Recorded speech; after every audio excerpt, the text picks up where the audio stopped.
Boa noite, amados. A paz, igreja.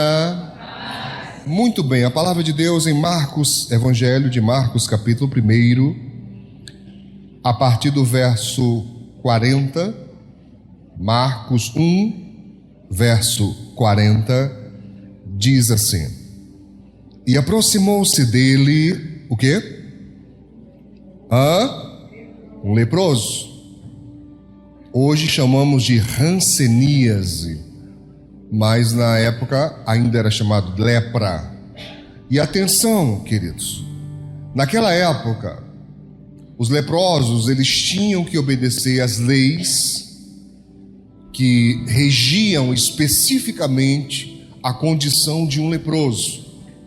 Eles tinham que viver isolados, não podiam morar nas cidades, e quando havia necessidade de estar próximo, eles tinham que sinalizar, eles tinham que dizer, não podiam se esconder, não podiam se camuflar e tocar nas pessoas. Tinha que ficar muito claro que se tratava de um leproso, entende? Tinha que ficar muito claro.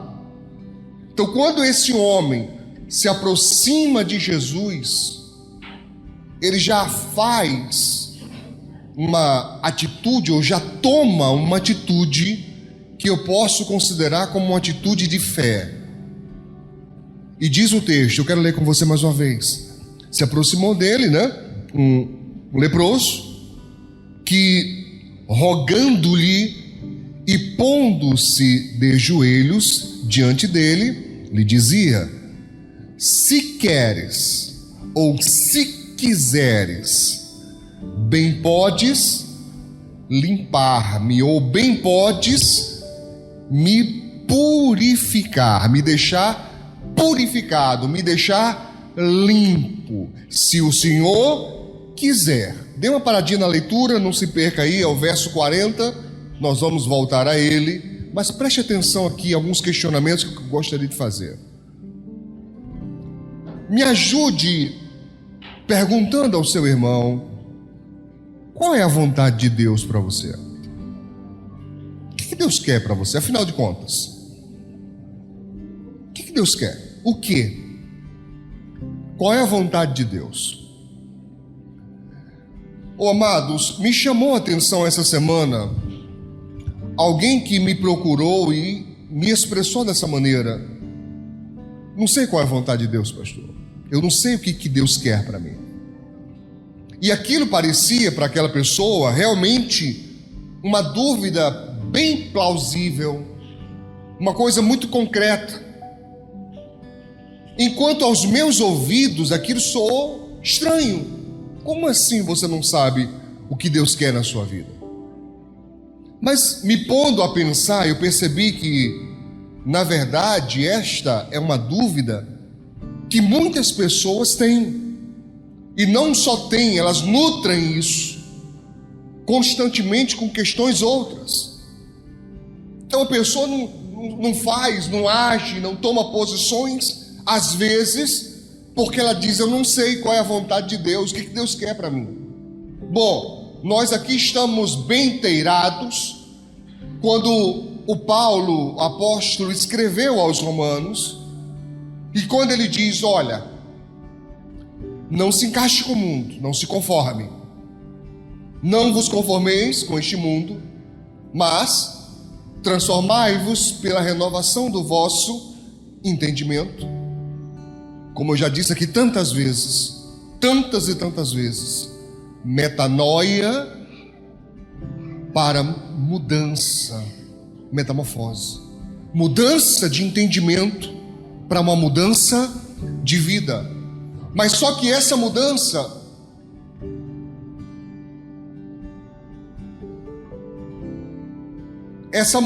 irmãos, ela não se processa de qualquer maneira, de qualquer forma. Isso fala de uma aliança com Deus. Isso fala de permitir com que a mente de Cristo possa ser de fato viva e eficaz na sua vida. Onde, ao invés de você tomar decisões próprias e aleatórias, sem embasamento nenhum da palavra de Deus, você faça o contrário. Como disse Jesus, você apenas não ouça, mas também você pratique aquilo que você aprende da palavra. Ele compara isso a quem cava fundo numa rocha. Então vamos na prática. Quando você vai tomar decisões importantes, você apresenta primeiro a Deus? Sim ou não? Levante a mão os casais. Aldo, você está camuflado aí, irmão? Você questionou? Você perguntou? Não é questionar a Deus, eu estou falando na palavra. Perguntar se é da vontade. Senhor, isso aqui, esse relacionamento é o que o Senhor quer para mim? É o melhor para mim? E isso vai realmente me fazer me aproximar do Senhor, vai me afastar de Ti? As pessoas raramente fazem isso, irmãos. De uma forma geral, nós apresentamos a Deus projetos pedindo a Ele bênção. Geralmente é assim. Senhor, abençoa aqui esse projeto. Senhor, abençoa aqui, esse sonho. Abençoa aqui esse desejo. Nós chamamos a bênção de Deus para os nossos projetos e sonhos, mas muito raramente perguntamos a Ele em primeiro lugar: é a tua vontade? É o que o Senhor quer? Só se você tiver coragem de perguntar a essa pessoa. Você vai perguntar dessa forma assim: você tem coragem de saber a resposta?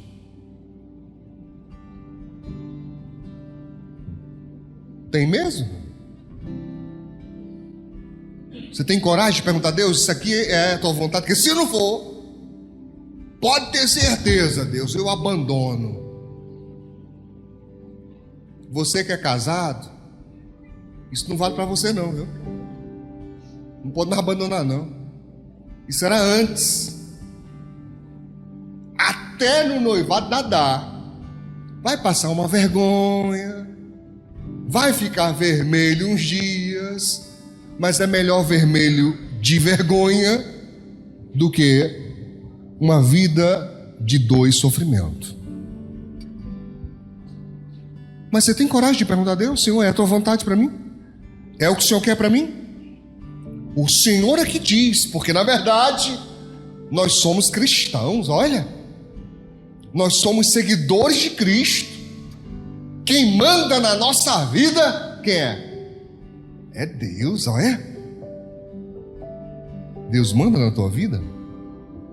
Você faz a vontade de Deus? É mesmo? Porque se você faz a vontade de Deus, então mesmo quando as coisas estão ruins, difíceis, você não se move nem para a direita, nem para a esquerda, porque foi isso que ele falou com Josué, dizendo: a lei que o meu servo Moisés te deu, dela não te desvies nem para a direita e nem para a esquerda, ponto. Amém?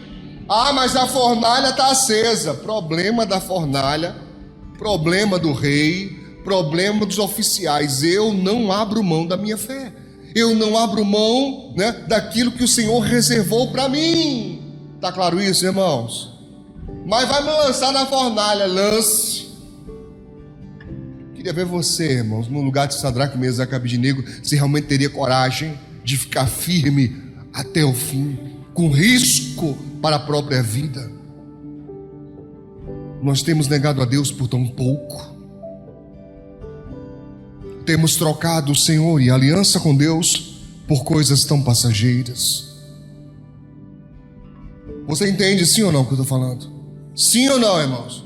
Então, a vontade de Deus, o Senhor quer ou não quer me abençoar? Responde aí para mim, irmãos. Deus quer ou não quer te abençoar?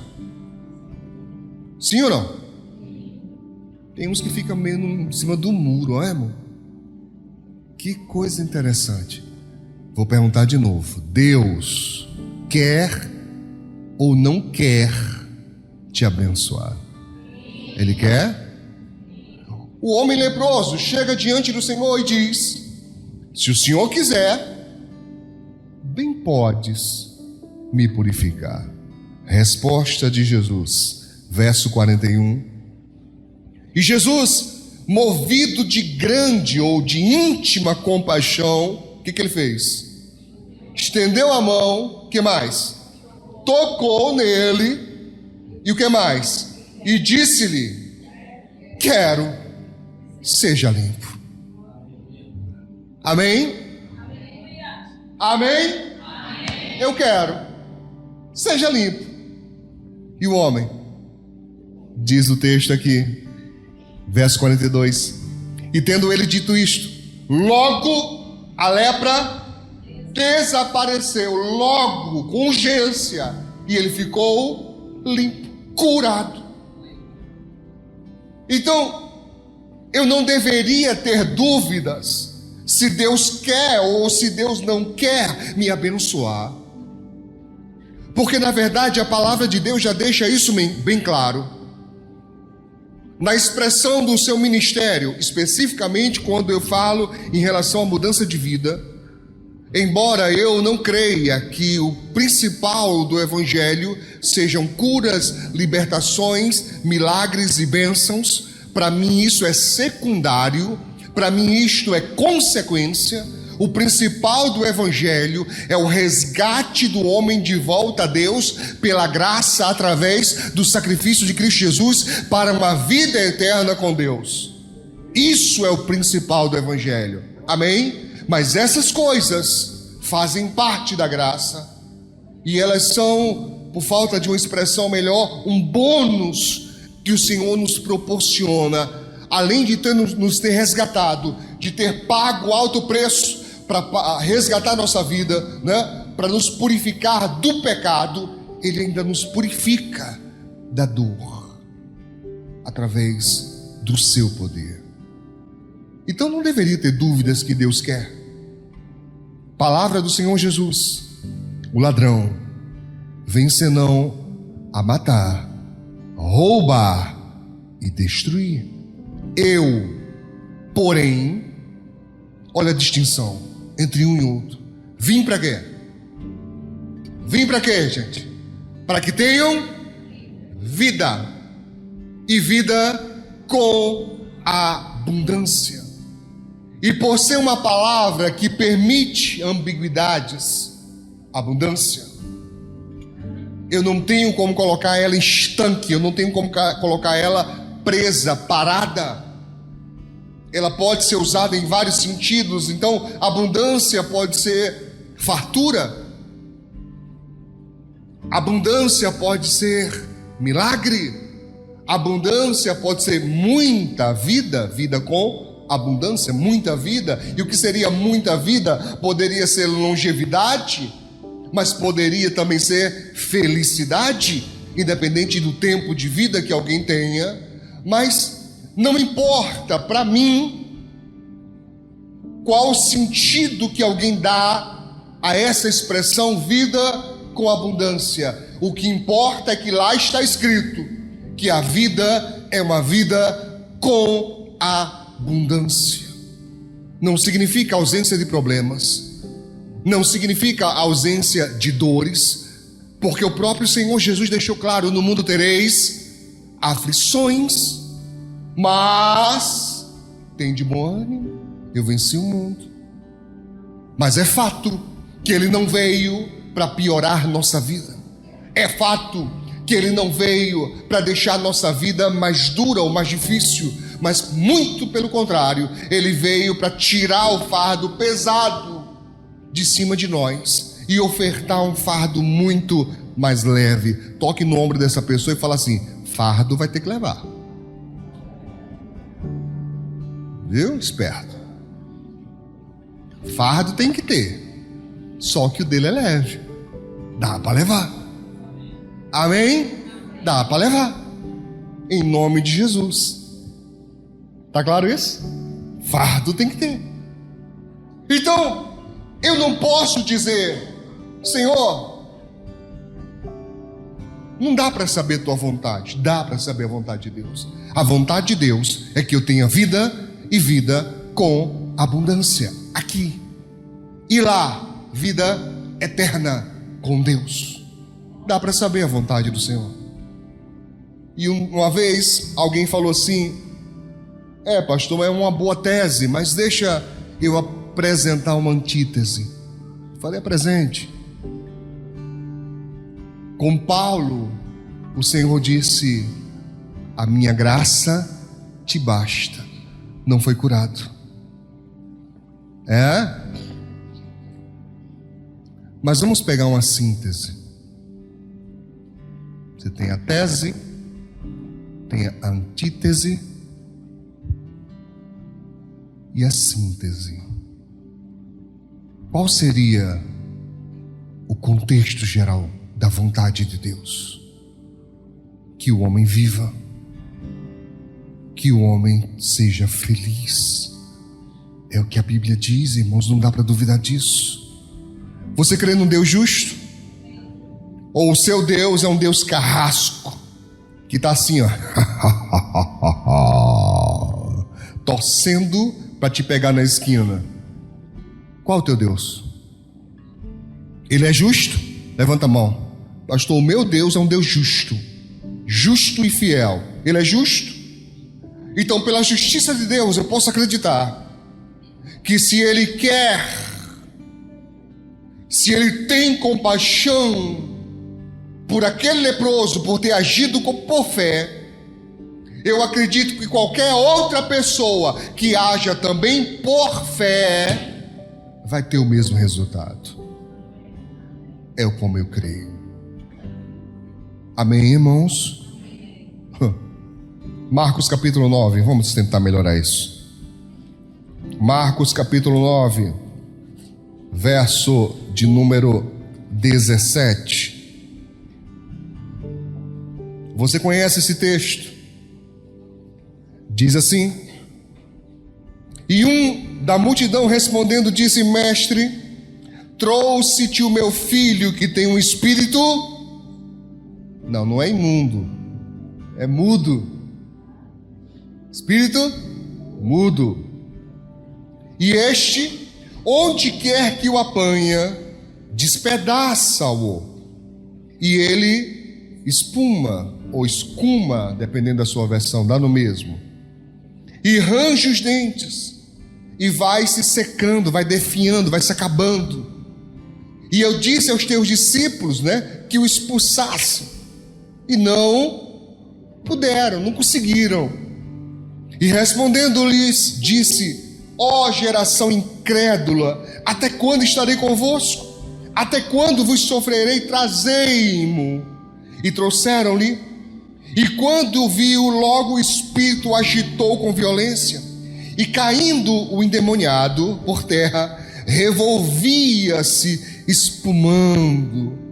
E perguntou ao pai, Jesus perguntou: quanto tempo há que lhe sucede isto? E o pai, e ele disse: desde a infância.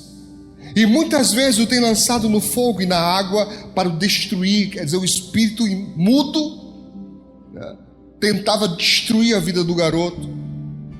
Aí o homem diz o seguinte: mas se tu podes fazer alguma coisa, tem compaixão de nós e ajuda-nos. O homem desesperado, o homem angustiado, traz o filho possuído por um demônio.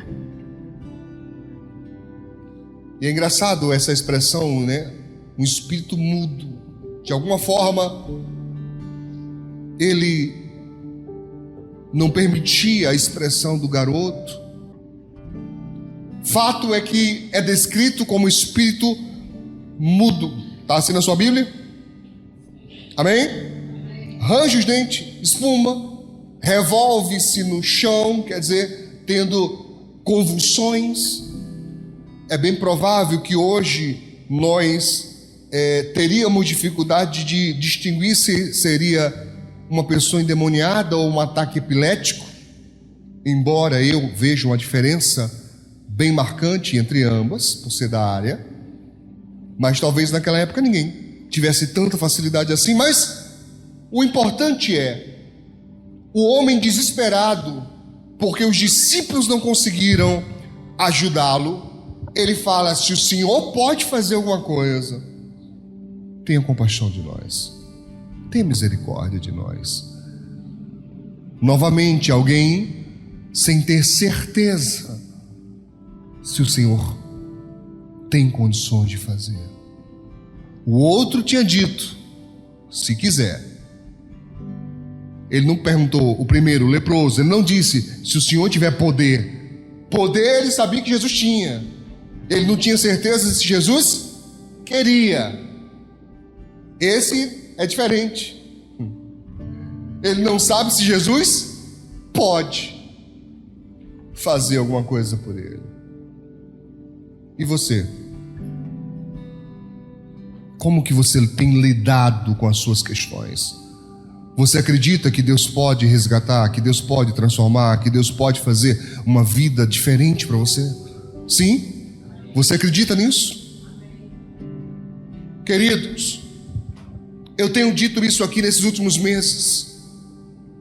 Quão difícil foi atravessar o deserto. Quão difícil foi ter passado por tantas e tantas lutas, tantas dores. Às vezes parecia mesmo que a gente não chegaria ao final. Tão difícil que era. Mas agora não. Agora que as pessoas podem ver concretamente uma bênção, uma mudança, acham que é fácil. Não foi fácil, mas nós sabíamos, vai chegar, vai dar certo, porque nós sentíamos o cheiro como a gazela ao cheiro das águas, como a corça, amém? Nós sentíamos que iria chegar, amém? Como a corça que anseia pelas águas, nós sabíamos que iria chegar. Mas o homem diz: se você pode fazer alguma coisa. E a resposta de Jesus, a resposta que ele dá é muito forte. Ele diz, leia comigo, verso 23. E Jesus disse-lhe: se tu podes crer, tudo. Irmãos, eu preciso que você me ajude nessa noite. Por favor, me ajude a definir o que significa tudo. Ajuda aí. Pensa de 2, de 3 aí para ver se melhora, vai. O que significa tudo? O que é tudo, gente? Define para mim. A expressão clara de Jesus: tudo é possível ao que crê. Mas eu estou te perguntando, o que significa tudo?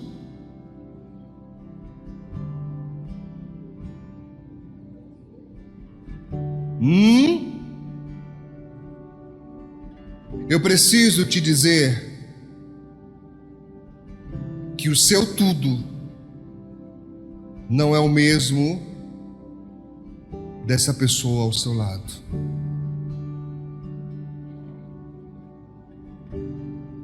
É importante notar que esse tudo está ligado ao que eu acredito.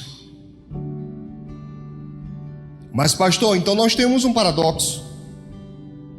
Porque se para alcançar o impossível eu passo pelo tudo, mas o tudo está ligado ao que eu creio, como é que faz? Creia. Mas creia de acordo com a sua própria vida. O problema, irmãos, é que olhamos muito e vemos pouco. Eu vou dar um exemplo, como você não sabe, só eu e uma pessoa vai saber. Então, talvez duas, tá? No máximo. Essa semana eu conversava com uma pessoa que trouxe uma demanda interessantíssima. Cadê as mulheres? A irmã trouxe uma demanda para mim. Pastor, poxa, tem um problema, me chateia muito, me deixa angustiada, porque ao final do dia eu nunca consigo encerrar as tarefas. Sempre que eu termino o dia, a bendita da pia está com louça. E eu fico.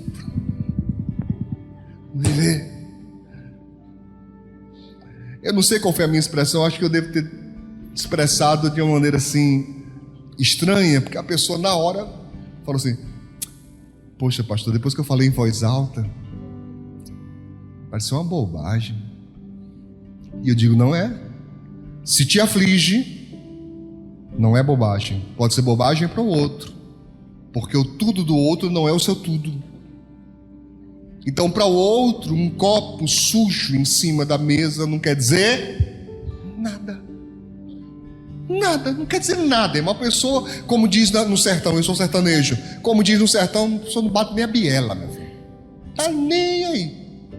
Mas tem gente, irmãos, que quando termina o dia, que ela vê um copo em cima da mesa, quiçá em cima da pia mesmo. Irmãos, as veias aqui vai assim, ó. Vê a hora a pessoa tem um AVC de raiva. Eu acabei de limpar e parece uma tentação, porque tem gente que lava a louça, enxuga, guarda e ainda seca a pia e ainda põe as coisas lá no seu lugar, o detergente, a esponja, e ainda põe um paninho assim. Aí quando ela olha, fala assim: finalmente o dia acabou, posso dormir em paz. Quando vai do banheiro que volta, tem um copo em cima da pia. Irmãos, eu tenho quase certeza, não tenho certeza, mas tenho quase, que no ouvido da pessoa ela escuta aquela musiquinha do filme Psicose. Sabe? Pois é. E conversando, eu falei assim: mas você percebeu, minha irmã, que só tem louça suja porque teve jantar? Eu até falei assim: tem um jeito de não ter louça suja. Eu não disse, mas eu confesso agora que eu pensei. Podemos orar e dizer assim: Jeová, fecha as portas, tranca as torneiras, e vai ficar tudo limpo. Os pratos ficarão impecáveis, os talheres limpíssimos. Você está rindo? Mas você faz coisa parecida, irmãos.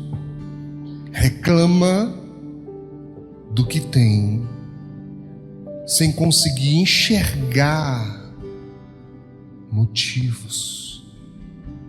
Ah, mas eu tenho, pastor, é trabalho, eu tenho a tarefa. Glória a Deus por isso.